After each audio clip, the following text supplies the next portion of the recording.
When you watch someone bite into a frosted pastry and feel hunger surge even after a full meal, is that your choice or a reflex in your brain that fires before you notice it?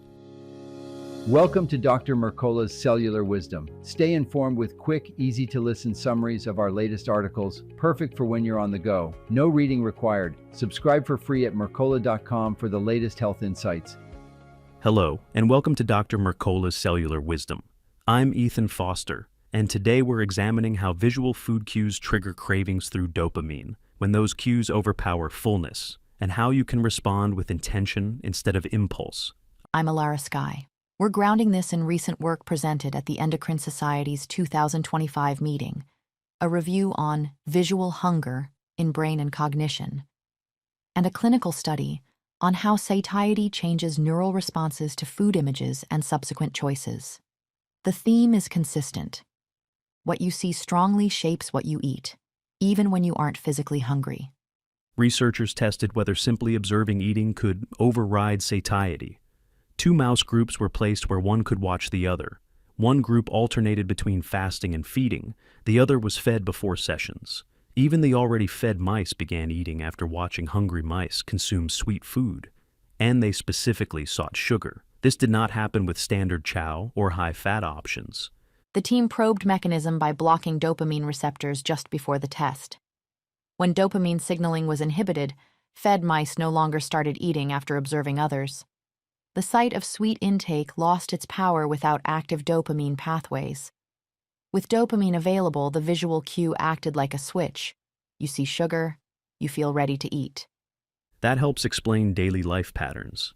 You often eat for stimulation rather than energy needs.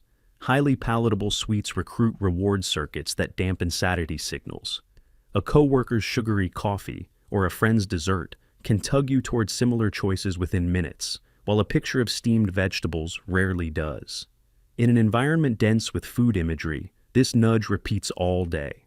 A synthesis on visual hunger shows that images of high-fat or high-sugar foods activate regions linked to reward, emotion, memory, and decision-making, even without hunger.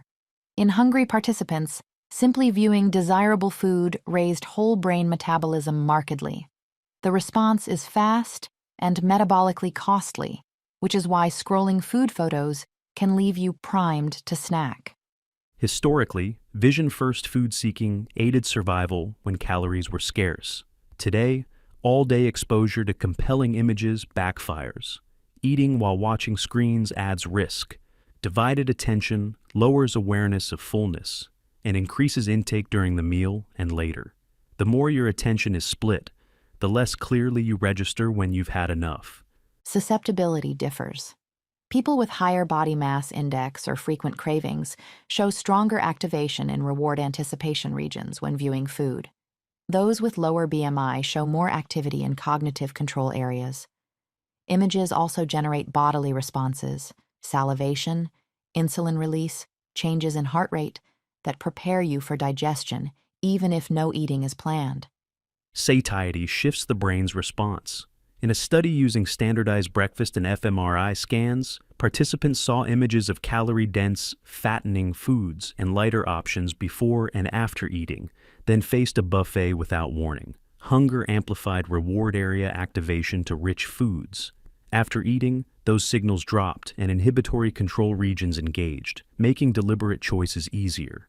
The implication is straightforward. Structured eating that prevents deep hunger protects you from visually cued overeating. Starting from fullness reduces the pull of images. Starting from an empty state heightens reward signals and impulsive choices. You can tilt the odds by managing when you face heavy cue exposure. Mindful eating is a practical countermeasure. It is not rigid restraint. It is directed awareness of hunger, fullness, emotions, and context, so you notice triggers and choose your response. You learn to eat based on internal cues rather than the clock, social expectations, or whatever happens to be on a screen in front of you. Visual illusions show how sight can outrun sensation.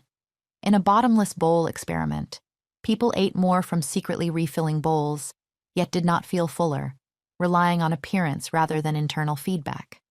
Mindfulness also addresses the all-or-nothing spiral after a small lapse by inviting you to notice a craving and let it pass without suppression.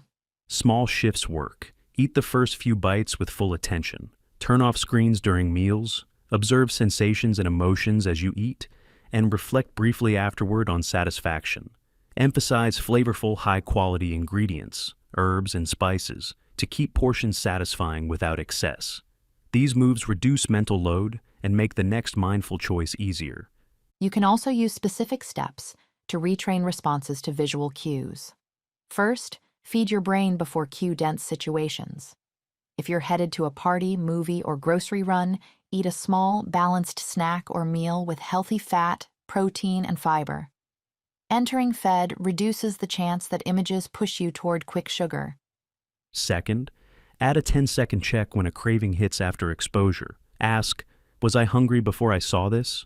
If not, it's likely a visual trigger. That pause restores deliberation. Third, reshape your visual environment. Move snacks out of sight, avoid eating in front of screens, and consider a 3-day break from food content to observe how cravings change. Fourth, commit to one distraction-free meal daily. Taste, chew, and notice when satisfaction arrives. With practice, you feel fullness earlier and crave less between meals. Fifth, track visual triggers for a week. Note what you saw, how you felt, and what you did. Patterns will emerge. Specific apps, times, or settings, and targeted adjustments become straightforward. These approaches build awareness rather than restriction. They help you see how images and dopamine shape urges, then place decisions back in your hands. You can reduce exposure, strengthen internal signals, and align eating with real needs even in a cue-rich world. Here's your challenge. Today, choose one action. Either take a 3-day break from food content or eat one meal without screens while rating your fullness before and after, and record the result. Repeat tomorrow and note which lever changes your cravings the most. Thank you for watching Dr. Mercola's Cellular Wisdom. We'll see you on the next episode.